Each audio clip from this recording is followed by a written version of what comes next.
Chers amis, d'ici et d'ailleurs, je vous souhaite une bonne journée. Une bonne journée avec la parole de Dieu. Pour ce matin, j'ai choisi de revenir sur 3 textes des évangiles qui nous permettront de nous rappeler ce que Jésus a vécu sur la croix en nous posant 3 questions. La première, à quoi Jésus pensait-il sur la croix? La deuxième, qu'est-ce que Jésus a ressenti sur la croix? Et la troisième, qu'est-ce que les humains peuvent-ils faire face à la croix? Après ces 3 questions et leurs réponses tirées des évangiles et de la Bible, eh bien, j'essaierai de tirer une conclusion. Pour la lecture des textes ce matin, j'ai choisi de les lire dans la nouvelle Bible Second, que beaucoup d'entre vous ont, mais tous ne l'ont pas encore.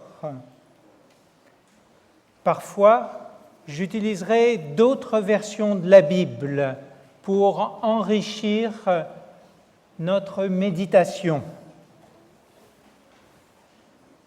Je commencerai donc par la première question. À quoi Jésus pensait-il sur la croix? La réponse se trouve dans l'évangile de Jean, au chapitre 19 et au verset 28. C'est le texte que vient de nous lire Frédéric. Je vous lirai maintenant ce texte dans une autre version de la Bible, qui est celle de Darby. Je vous expliquerai tout à l'heure pourquoi. Après cela, Jésus, sachant que toute chose était déjà accomplie, dit, afin que l'Écriture fût accomplie, j'ai soif. Intéressons-nous d'abord aux 2 premiers mots qui introduisent ce verset. Après cela. Si vous avez ouvert votre Bible, vous verrez que ces 2 mots, après cela, résument une des pensées de Jésus sur la croix. Il a le souci du bien-être de sa mère. Voilà à ce qu'il pense. Que va-t-elle devenir maintenant? Probablement que Marie est veuve à ce moment-là. Si Jésus s'en va, elle reste seule. Jésus ne veut pas que sa mère reste seule et il demande à son disciple bien-aimé, Jean, le rédacteur de ce texte, de s'occuper d'elle. L'apôtre Jean a certainement été un des disciples de Jésus qui a suivi au plus près les derniers moments de la vie de Jésus juste avant sa mort.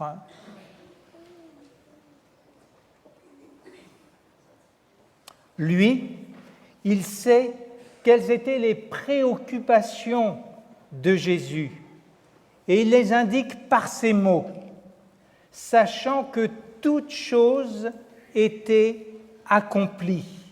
Ou, dans d'autres versions, sachant que tout était accompli. Ou encore, sachant que tout était consommé. Ou encore, tout était achevé. Jean rappelle ce que Jésus avait dit dans la prière, qui nous est connue sous le nom de prière sacerdotale et que Jésus a faite la veille de sa mort, faisant le bilan de son expérience terrestre Jésus dit, Jean au chapitre 17 et au verset 4, « Moi, je t'ai glorifié sur la terre, j'ai accompli l'œuvre que tu m'as donné à faire. » Là encore, le verbe qui est employé peut être traduit par « j'ai achevé ». En faisant référence à cette prière, à ce moment-là, Jean montre que les préoccupations de Jésus sur la croix sont celles de l'achèvement de sa mission. Au chapitre 10 du même évangile et au verset 10, Jean a noté avec soin la raison pour laquelle Jésus était venu dans notre monde. Il dit, dans Jean au chapitre 10 et au verset 10, je lirai ce texte dans la version de la traduction œcuménique de la Bible qui a traduit pas exactement le texte, puisque ici il est question de l'histoire du bon berger, où il parle des brebis, mais pour que nous soyons davantage touchés par le message de Jésus, il a traduit les brebis par les hommes. Voilà ce que ça donne. Moi, je suis venu afin que les hommes aient la vie et qu'ils l'aient en abondance. Jésus s'est incarné pour que nous ayons cette vie abondante, ce que nous désignons généralement par le mot « salut ». Le salut, c'est cette vie abondante que Dieu veut nous donner. Jésus est venu sur la terre pour cela, pour permettre que nous ayons cette vie abondante, pour permettre que nous ayons le salut. Si nous suivons bien ce que Jean a écrit, l'expression « sachant que tout était accompli, achevé », signifie que Jésus pense au salut des hommes qu'il est venu conquérir par sa vie en glorifiant le Père, c'est-à-dire en restant parfaitement uni à lui pendant toute son existence terrestre, ce qu'il rappelle d'ailleurs également dans cette prière, et en étant parfaitement fidèle à sa volonté. Pour que l'achèvement soit total, Jésus pense à un dernier détail. Jésus dit « J'ai soif ». Il ne dit pas seulement cela parce qu'il a soif, mais le texte donne une précision importante afin que l'Écriture fût accomplie.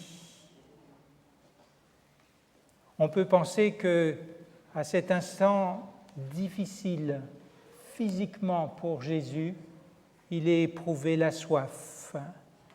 Mais sa pensée se porte sur l'accomplissement de l'Écriture. Quelle leçon pour nous aujourd'hui, lui, la parole incarnée de Dieu, quelques instants avant de mourir sur la croix, il pense à la parole écrite que nous avons et il l'associe à son œuvre de salut. J'ai soif, un tout petit détail de l'Écriture qui est développé au verset 29, qui déclare qu'on lui présente du vinaigre. Et c'est exactement ce que vous trouverez dans le psaume 69, au verset 22. Un psaume que Jésus s'approprie à cet instant. Je ne sais pas si on peut parler dans ce cas d'une prophétie, mais Jésus s'approprie ce psaume. Pourquoi ? Parce que David y décrit sa souffrance et la détresse qu'il ressent, car il est entouré d'ennemis. Il crie à Dieu, qui semble ne plus lui répondre. Et pour apaiser sa soif, on propose à David du vinaigre.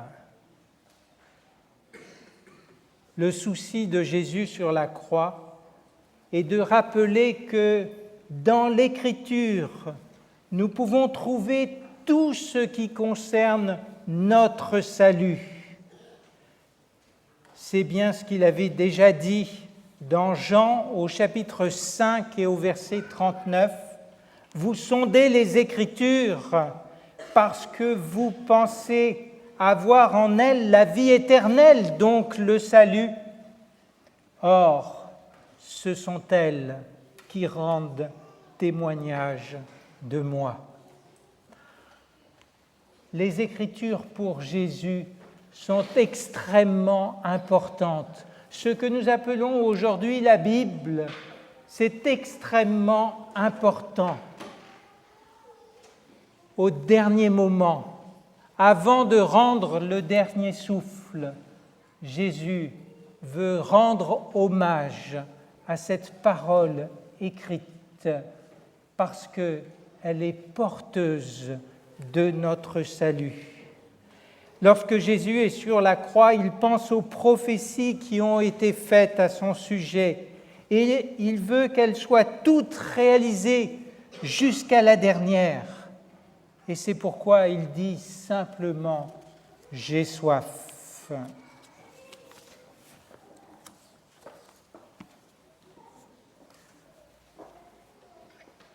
Jean utilise dans cette phrase que nous méditons deux verbes extrêmement proches qui ont quasiment le même sens avec l'idée de perfection et qui ont été traduits, suivant les versions, par consommer, achever, accomplir. Si j'ai choisi la version d'Arby dans mon introduction, c'est pour vous montrer combien ces deux verbes sont équivalents, puisque ce traducteur va proposer de les traduire de la même manière, ne faisant pas attention à la répétition qu'il y a dans son texte. Après cela, Jésus, sachant que toute chose était déjà accomplie, dit « Afin que l'Écriture fût accomplie, j'ai soif ». Pour nous montrer que Jean montre que l'œuvre de Jésus et la parole de Dieu sont accomplies en même temps, ensemble, sur la croix. Et que ainsi, dans la parole de Dieu, nous avons tout ce qui concerne le salut.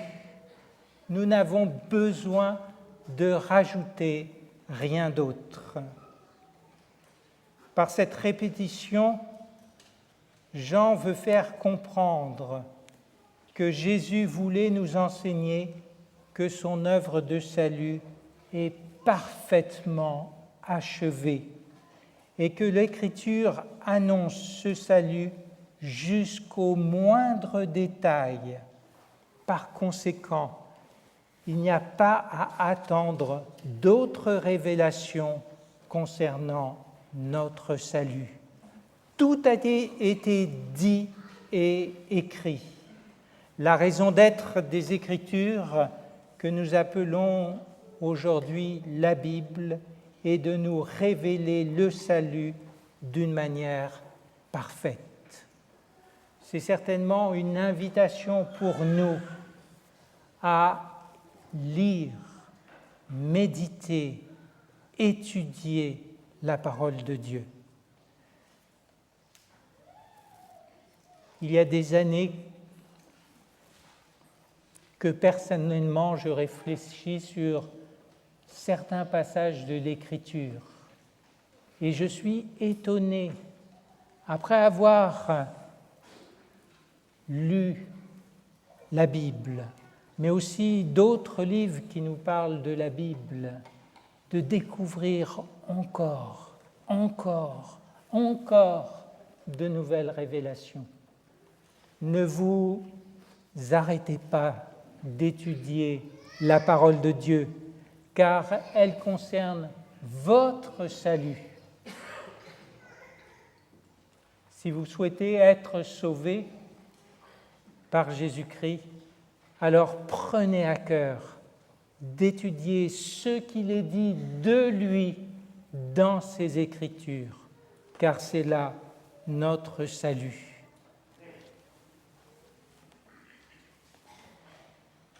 Qu'est-ce que Jésus a ressenti sur la croix? Je vous invite maintenant à prendre soit l'évangile de Matthieu au chapitre 27, verset 46, soit celui de Marc au chapitre 15 et au verset 34. Si votre version de la Bible est fidèle au texte original, nous avons ici exactement le même verset. Les mentions de la soif et du vinaigre dans l'évangile de Jean nous renvoyaient au psaume 69 qui était intitulé dans certaines Bibles « Appel au secours ». Matthieu et Marc rapportent un autre extrait de psaume cité par Jésus. Il s'agit cette fois du psaume 22, verset 2, où le roi David, persécuté, appelle Dieu à son secours. Mais il a le sentiment que Dieu ne lui répond plus. Alors, il écrit « Mon Dieu, pourquoi m'as-tu abandonné ?» Et Jésus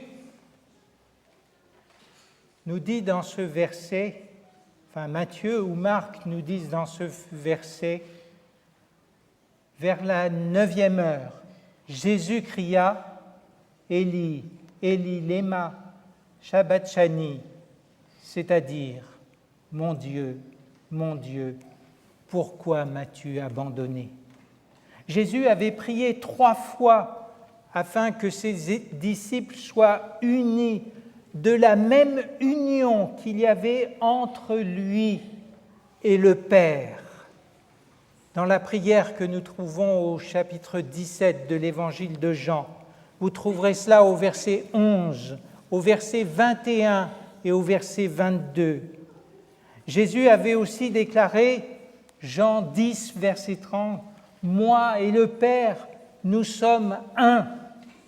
Comment peut-il ressentir cet abandon du Père maintenant sur la croix? Cette union entre lui et son Père est-elle brisée?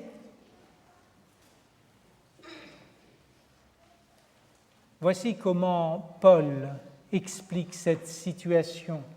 Je vous invite à prendre 2 Corinthiens au chapitre 5 et au verset 18 à 21. 2 Corinthiens au chapitre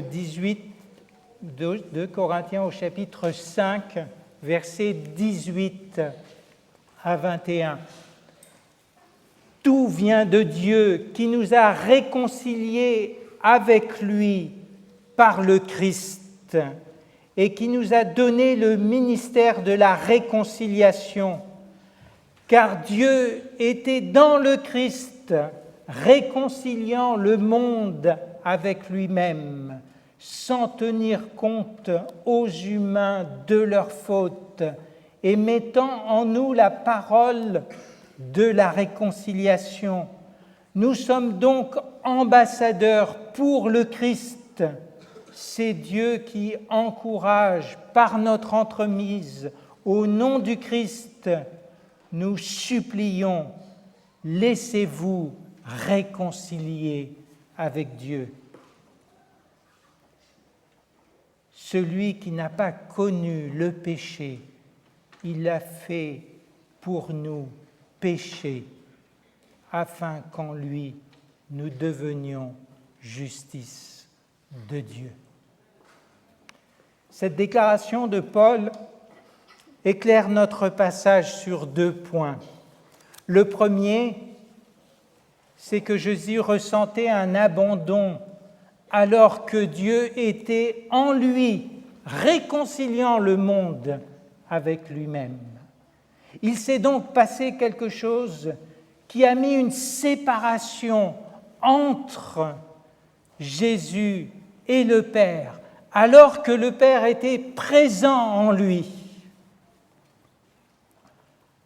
Paul déclare que pour rendre cette réconciliation possible, Dieu a fait quelque chose d'incroyable. Celui qui n'a pas connu le péché, il l'a fait pécher pour nous, afin qu'en lui, nous devenions justice de Dieu.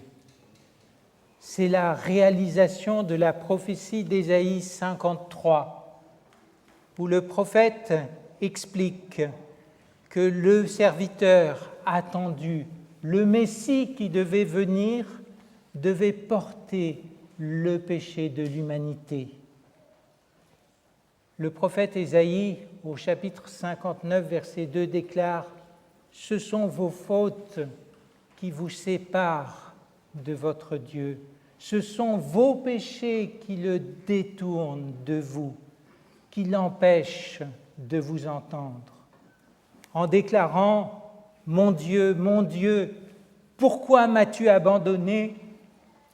Jésus témoigne qu'il a réellement porté en lui le poids des péchés de l'humanité à cet instant, parce qu'il a senti cette séparation d'avec Dieu. Et cette séparation d'avec Dieu, d'après le prophète Ésaïe, ne peut venir que de nos fautes, que de nos péchés. C'est finalement parce qu'il a porté nos péchés qu'il s'est senti séparé de Dieu. Dans la Bible, le péché est avant tout et essentiellement une rupture avec Dieu. Avant de prendre bien d'autres formes, bien sûr, telles que la révolte, la désobéissance, la transgression de la loi. Dieu avait un projet pour l'humanité, vivre en relation personnelle avec les êtres humains. Toute la création a été conçue pour que cette relation soit possible. Le péché est avant tout le refus du projet de Dieu, le rejet de sa volonté qui était de tisser des liens personnels avec sa créature. Le péché, c'est rompre avec Dieu, c'est vivre sans lui. Les mots les plus fréquents utilisés dans l'Ancien Testament pour désigner le péché sont construits à partir d'une racine qui signifie manquer le but, manquer la cible. Le péché, c'est avoir manqué le projet de Dieu. Je suis en état de péché quand je passe à côté de ce que Dieu a prévu pour moi et par conséquent, je suis séparé de lui. Sur la croix, Jésus a accepté de porter sur lui les conséquences de notre péché, en mourant, lui, à notre place, pour que nous puissions revenir à Dieu. Il a accepté d'être séparé du Père afin de nous donner la possibilité d'atteindre le but que Dieu avait fixé et que nous avions manqué, à savoir de vivre un lien, une relation personnelle avec lui. Qu'est-ce que je puis faire pour rétablir ce lien? Nous arrivons à notre troisième regard sur la croix. Qu'est-ce que les humains peuvent-ils faire face à la croix? C'est l'évangéliste Luc qui nous conduira dans cette nouvelle vision des choses. Je vous invite à prendre l'évangile de Luc au chapitre 23 et au verset 33.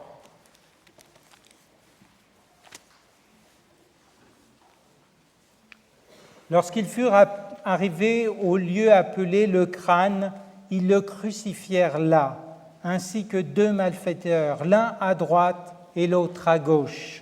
Jésus disait : « Père, pardonne-leur, car ils ne savent pas ce qu'ils font. » Ils se partagèrent ses vêtements en tirant au sort. Le peuple se tenait là et regardait. Quant au chef, il le tournait en dérision en disant : « Il a sauvé d'autres, qu'il se sauve lui-même, s'il est le Christ de Dieu, celui qui a été choisi. » Les soldats aussi se moquaient de lui. Ils venaient lui présenter du vin aigre en disant : « Si tu es le roi des Juifs, sauve-toi toi-même. » Il y avait aussi au-dessus de lui cette inscription : « Cet homme est le roi des Juifs. » L'un des malfaiteurs suspendus en croix l'injuriait en disant : « N'es-tu pas le Christ ? Sauve-toi toi-même et sauve-nous. » Mais l'autre le rabroua en disant : « N'as-tu donc aucune crainte de Dieu, toi qui subis la même peine ? Pour nous, c'est justice,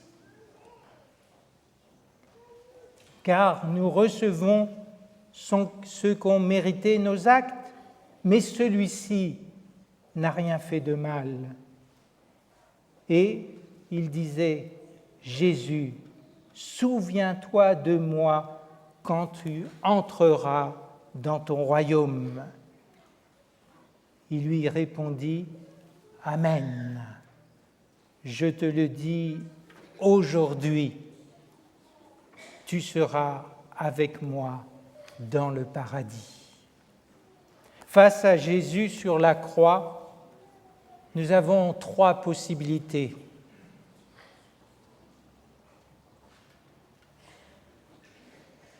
L'indifférence de la foule qui est venue en curieuse, la dérision des chefs et des soldats, ou la foi du malfaiteur. Luc a choisi d'apporter le témoignage de ce malfaiteur qui, contre toute évidence, par rapport à ce qu'il voit, il ose porter sur Jésus le regard de la foi. Et sur cette seule déclaration de foi, Jésus lui assure qu'il sera sauvé. Il a la certitude d'avoir sa place dans le paradis. 3 fois, l'apôtre Paul déclare que Luc était l'un de ses compagnons d'œuvre. C'est d'ailleurs Luc qui a écrit dans le livre des Actes des Apôtres les voyages et les discours de Paul. Luc connaissait donc parfaitement le message développé par Paul sur la justification par la foi seule.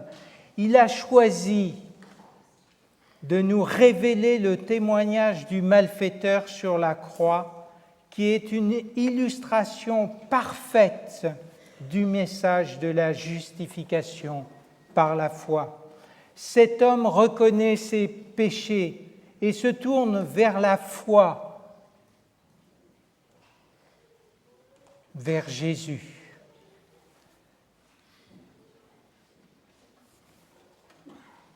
Quelques heures après, sans avoir quitté sa croix, il meurt avec l'assurance d'être sauvé.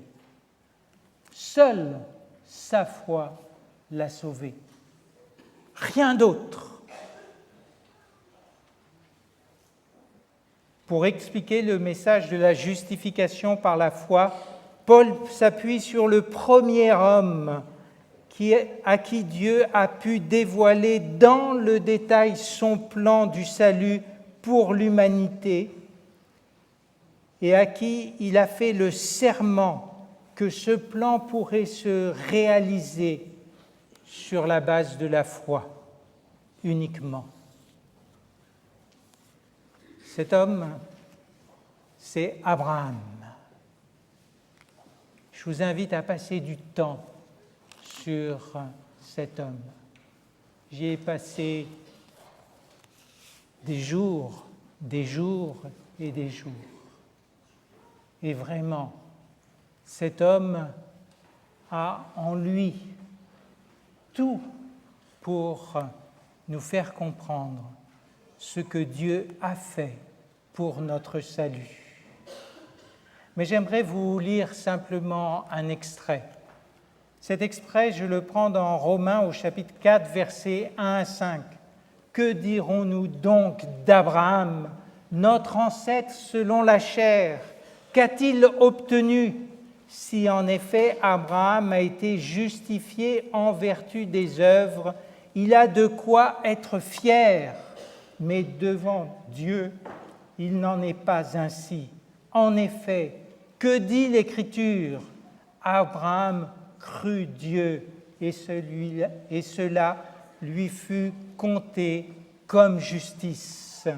Or, à celui qui fait œuvre, le salaire est compté non comme une grâce, mais comme un dû.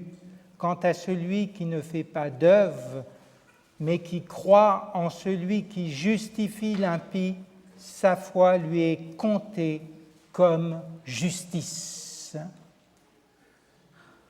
Paul affirme ici sur l'expérience d'Abraham que la justification ne s'obtient que par la foi. Aucune œuvre, aucun mérite, aucune souffrance que l'on peut endurer, aucun fait d'obéissance que nous pouvons offrir à Dieu ne peuvent nous justifier devant lui.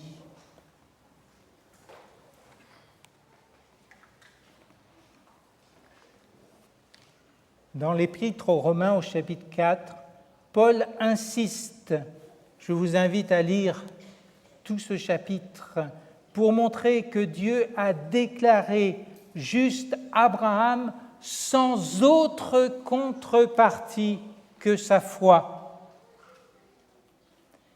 Et si vous lisez le livre de la Genèse, vous trouverez cette déclaration au chapitre 15 du livre de la Genèse, juste après la rencontre avec Melchisédek, qui est d'une extrême importance, mais aussi bien avant les fautes que Abraham a encore commises. Mais Dieu l'a rendu juste. Je vais prendre un raccourci. Je ne vais pas vous expliquer ce matin ce que ça signifie compter pour justice. Je vais vous proposer de lire dans une version qui a fait le travail pour nous. C'est la Bible en français courant. Elle ne traduit pas « cela lui fut compté comme justice ». Elle traduit le verset ainsi « Abraham eut confiance en Dieu et Dieu le considéra comme juste en tenant compte de sa foi ». Voilà ce que signifie l'expression « fut compté comme justice », déclaration d'être juste par Dieu. Cette déclaration de justice est pour Abraham une garantie de son salut, même s'il n'est pas encore parfait à ce moment-là. Dans l'Épître aux Galates, Paul apporte une confirmation que la foi est l'unique moyen d'être justifié. Galates au chapitre 5 et au verset 4 à 6. Voici ce que Paul dit aux Galates, « Vous êtes séparés du Christ, vous qui cherchez la justification dans la loi, vous êtes déchus de la grâce. Quant à nous, c'est par l'Esprit que nous attendons de la foi la justice espérée.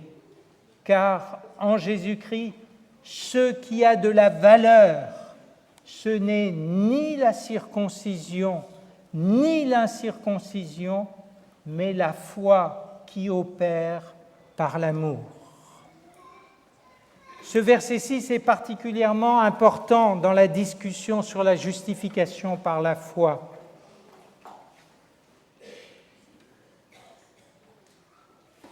Paul dit que ce qui a de la valeur face à la justification n'est pas la loi. Qu'on l'applique ou qu'on ne l'applique pas, qu'on cherche à être fidèle jusque dans le moindre détail ou qu'on la laisse de côté, ce n'est pas ça qui nous justifie. La seule chose qui nous justifie, c'est notre foi. La foi dont parle Paul, la foi dont il est question dans Genèse au chapitre 15 d'Abraham, n'est pas une foi vague, c'est une foi qui s'appuie sur la parole de Dieu. Paul va la définir en disant que ce n'est pas une foi stérile, mais une foi qui opère dans l'amour. Si Abraham a été choisi par Dieu comme le modèle de la justification par la foi, ce n'est pas seulement parce qu'il avait la foi, mais c'est aussi parce qu'il aimait Dieu. J'aimerais vous renvoyer à Ésaïe au chapitre 41, verset 8, où nous avons cette déclaration « Mais toi, Israël, mon serviteur, Jacob, que j'ai choisi, descendance d'Abraham, mon ami. » Descendance d'Abraham, mon ami. Peu d'hommes ont été appelés dans la Bible l'ami de Dieu. Alors ce texte présente une difficulté. Nous avons une version qui est la version hébraïque qui dit « Abraham qui m'a aimé ». Et puis nous avons la version grecque des Écritures, la Septante, qui traduit « Abraham, mon bien-aimé ». Alors j'ai l'impression que finalement les traductions modernes en français, au lieu de trancher entre l'hébreu et le grec, ils ont fait la synthèse des deux.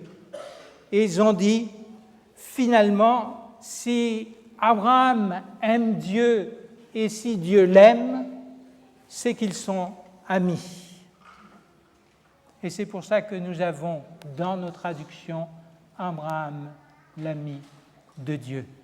Mais le prophète avait voulu insister sur le fait que, Abraham aimait Dieu. Nos premiers parents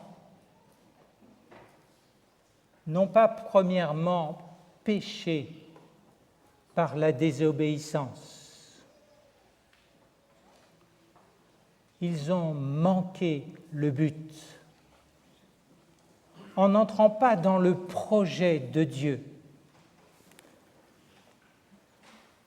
Le projet que Dieu leur avait proposé était un projet d'un lien, d'une relation personnelle basée sur la foi et sur l'amour. C'est ce que vous pouvez lire si vous étudiez le texte de la Genèse au chapitre 1, au chapitre 2, avant de passer au chapitre 3. Mais en étudiant avec profondeur, vous verrez comment Dieu fait confiance à Adam et Ève, combien il les aime, combien il répond à leurs besoins. Mais malheureusement, ça n'a pas été réciproque. Et parce qu'il n'y a pas eu cette réciprocité, eh bien, ils n'ont pas été capables de résister à la tentation. Et ils ont désobéi. C'est la raison pour laquelle, pour que nous puissions être justifiés, Dieu ne prendra pas en compte notre obéissance, mais simplement notre foi opérante par l'amour. Parce que c'est ça qui a manqué à nos premiers parents. Et pour l'obéissance, ne vous posez pas de questions, elle sera naturelle. Si vous avez pleinement foi en Dieu et si vous l'aimez de tout votre cœur, ce qui est d'ailleurs le résumé de la loi d'après Jésus et d'après le livre du Lévitique, eh bien, vous n'aurez aucun problème pour obéir. Mais ce n'est pas ce qui vous sauvera. Ce qui vous sauvera, c'est uniquement la foi en Jésus. En conclusion, je voudrais vous dire, en étudiant les évangiles, les derniers instants de Jésus sur la croix, le Saint-Esprit veut nous rappeler d'une manière évidente que nous avons uniquement besoin de la Bible pour notre salut. Ensuite, que le salut est gratuit, sans aucune autre contrepartie. C'est une grâce parfaite, seule. Que Dieu ne nous justifie que sur la base de notre unique foi en Jésus-Christ. Et que finalement, Jésus est le seul à pouvoir nous sauver. C'est d'ailleurs ce que Pierre rappelle dans l'épître, dans le livre des Actes, dans un discours. Il n'y a pas d'autre nom qui ait été donné par lequel nous devons être sauvés. Il n'y a pas le nôtre. Nous ne pouvons pas nous sauver par ce que nous faisons. Pour terminer, j'aimerais lire avec vous Hébreux au chapitre 12, verset 1. Hébreux chapitre 12, versets 1 et 2. Nous donc aussi, puisque nous sommes entourés d'une si grande nuée de témoins. Il parlait au chapitre précédent, de tous les actes de foi de nos prédécesseurs. Rejetons tout fardeau et le péché qui nous enlace si facilement et courons avec persévérance l'épreuve qui nous est proposée. Et c'est là que c'est très très important, les yeux fixés sur Jésus, qui est le pionnier de la foi. Il a ouvert la voie et qui la porte à son accomplissement. Et nous retrouvons ici la même idée qu'au départ. Jésus ne veut que notre foi. Et si nous fixons les yeux sur lui, il s'engage à porter cette foi à son accomplissement. D'autres versions diront à sa perfection, pour que nous puissions être sauvés uniquement par la foi.